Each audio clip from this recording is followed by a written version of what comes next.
Assalamualaikum warahmatullahi wabarakatuh. Waalaikumsalam warahmatullahi wabarakatuh. Salam sejahtera untuk kita semua. Pada kesempatan ini kita berada di podcast Bincang Jalasena. Sebagai informasi, Bincang Jalasena ke depan akan menampilkan banyak kegiatan. Nah, ngomong-ngomong dari sekian banyak itu, saya juga cukup lama bergaul dengan Pak Agung. Saya tuh sebenarnya pengen tahu, Pak, Bapak ini spesialis hobinya itu apa gitu, Pak? Hobi yang terutama nih hobi setelah pensiun. Tapi hobi setelah pensiun ini kan ada asal muasalnya, Pak. Nah, asal muasalnya gimana, Pak? Monggo, Pak. Baik, terima kasih Pak Aru atas kesempatannya kita bisa bincang-bincang di dalam Hobi Corner. Ya, Hobi Corner di dalam programnya Jalasena, Pak. Kalau bicara hobi tentu saja kita melihat ke belakang sejak kapan kita mulai memiliki hobi, ya tentu saja sejak kecil kita bergaul dengan siapa, di lingkungan mana dan sebagainya, itu biasanya akan terbentuk. Di samping ada hobi dengan lingkungan juga biasanya di situ ada bakat, Pak. Ya, bakat betul ya.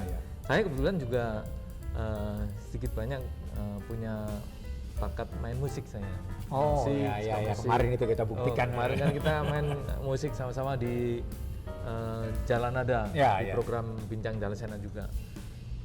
Kalau hobi tadi yang sudah disebutkan Pak Aru, beberapa hobi yang ada yang ekstrim, ada yang menyenangkan, ada yang menghibur dan sebagainya.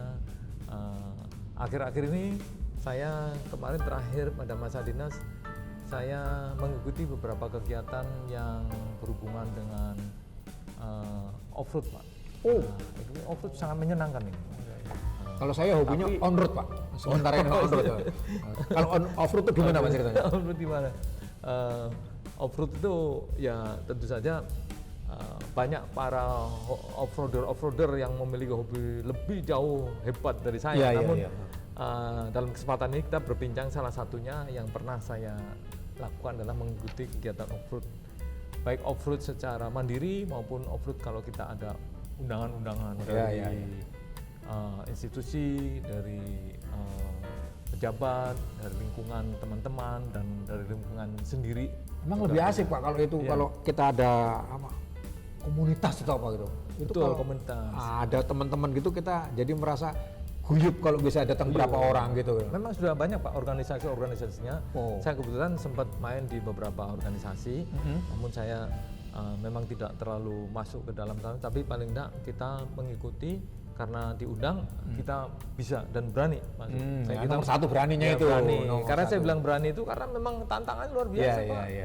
Kalau kita tidak betul-betul siap dan berani, kita ragu-ragu, wah bisa berbahaya nanti malah menjadi ya mohon maaf, tidak kita harapkan bisa malah ada kecelakaan dan sebagainya. Itu resikonya salah satu. Tapi ngomong-ngomong itu off-road itu di tempat yang jalan-jalannya aja yang gerunjal-gerunjal atau ada yang blok-blokan rumpur gitu, Pak? Ya, kalau yang Bapak nikmatin tuh yang seperti apa? Yang memang saya sempat mengikuti beberapa event ya, antara ada event touring tapi dengan mobil-mobil off-road itu memang melalui jalan-jalan yang cukup terjal, yang jarang dilalui orang, Pak. Itu jarang dilalui orang, tapi jarak jauh. Ada juga yang masuk di dalam arena off-road. Memang itu dibuat. Seperti kemarin saya sempat mengikuti kegiatan di daerah Jonggol. Kebetulan ada teman yang mengundang dan di situ ada organisasi off-road yang masuk dalam situ, maka kita mengikuti. Itu yang tantangan, walaupun tidak jauh, tapi ada bagian-bagian rute off-road itu yang memang dibuat, dikasih air, dibecekkan, kemudian turun dan itu yang serem, Pak. Maaf tuh, pernah nggak pas lagi di air-air gitu, mogok mesin atau mati gitu? Ya pasti pernah, Pak, kita kan punya pengalaman, apalagi mobil-mobil off-road kita, ya khususnya saya, bukan mobil off-road yang baru.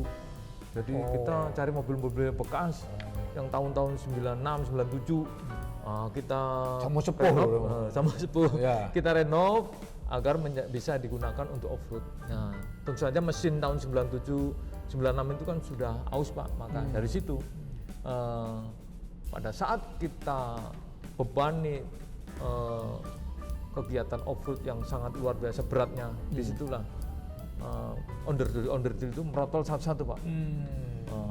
Ada radiatornya itu pecah gitu. Itu Pak, begitu radiator pecah, temperatur naik, asap langsung keluar dari mesin. Berarti itu mesinnya langsung istirahat kalau kayak gitu. Istirahat. Kalau terlambat kita bisa juga mesinnya, kalau bahasa bengkelnya itu mulet, karena panas.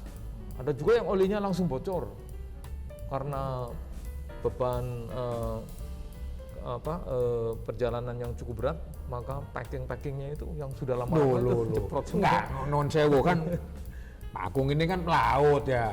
Alah ya. Kok bisa ngomong packing lengkap ini koyok ngerti ngetet. Lah tenis itu bongkar-bongkarnya pilih, Pak. Jadi kalau dilihat sejarah Pak, saya dulu saya SD sudah bisa nyetir Pak. Oh ya? SD, SMP saya jam 3. Wah, tahu gitu tak pulang kalau aku polisi.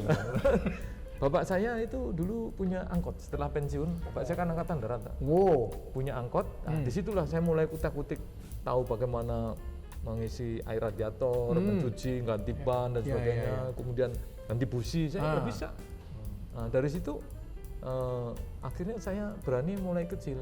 Jadi saya juga sama Pak, saya level saya cuman ganti-ganti ban, ngisi air radiator, ngecek apa, aki kan ada dulu, air aki itu kan pakai ada apa yang kita tekan itu celuk ada merah, ada apa itu, ngetes apa ya, pH apa lah gitu, listriknya yang di dalam aki itu, baterainya masih bener apa enggak, saya pernah sampai kayak gitu, ya bapak saya juga, tapi hebat sekali kok, aku SD sudah bisa nyopir.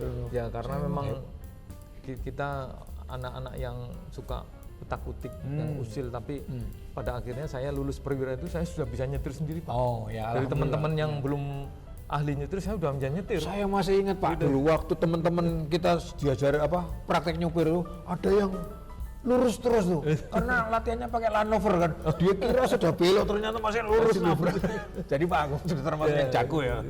Kembali kepada hobi tadi, memang itu pernah saya lakukan dan sampai saat sekarang saya juga masih ada kendaraan untuk off-road itu. Hanya waktu dan kemudian kesempatan yang kita kadang mengikuti undangan, kemudian ngajak keluarga, ngajak anak. Wah, keluarga juga diajak Pak? Itu saya dengan anak saya Pak ikut off-road di Jonggol itu. Oh ya? Anak saya pengen ikut. Iya. Bahkan waktu itu pas kegiatan bersama Bapak Kasal, istri suruh ikut Pak. Waduh, saya juga mikir istri, juga mikir jalan. Tak tengok istri wiritan aja sana. Dia wiritan untuk mendoakan kita agar hati-hati ya. Jadi itu Pak, seninya di situ. Kita ada keluarga menghadapi medan yang cukup menantang, sehingga konsentrasi harus betul-betul penuh. Oke Pak Agung, jadi saya ucapkan banyak terima kasih Pak. Kita sudah berbincang-bincang masalah off-road. Nanti kalau ada putaran off-road baru lagi, saya pengen lihat Pak gitu. Karena saya juga pengen orangnya tuh pengen tahuan sebenarnya gitu. Pengen pengalaman ke sana, ya walaupun hanya jadi penumpang aja Pak gitu. Saya jadi penumpang, saya pengen sekali diajak Bapak. Betul Pak. Kira-kira menyenangkan itu Pak. Oh iya Pak. Jadi terima kasih Pak Agung sudah berkenan memberikan informasi buat para purnawirawan. Jadi keep healthy, keep spirit selalu. Jadi jangan terus kita purnawirawan nuwun sewu nek Jawa ning lokro. Nah gitu. Walaupun kita tetap semangat sehingga buat referensi yang lain-lainnya juga, kita ngelihat kalau bapak senior itu semangat, kita juga udah umur segitu deh, ting sakme ini loh, sakme ini sih tegas kan gitu. Terima kasih Pak, matur nuwun Pak. Sama-sama Pak.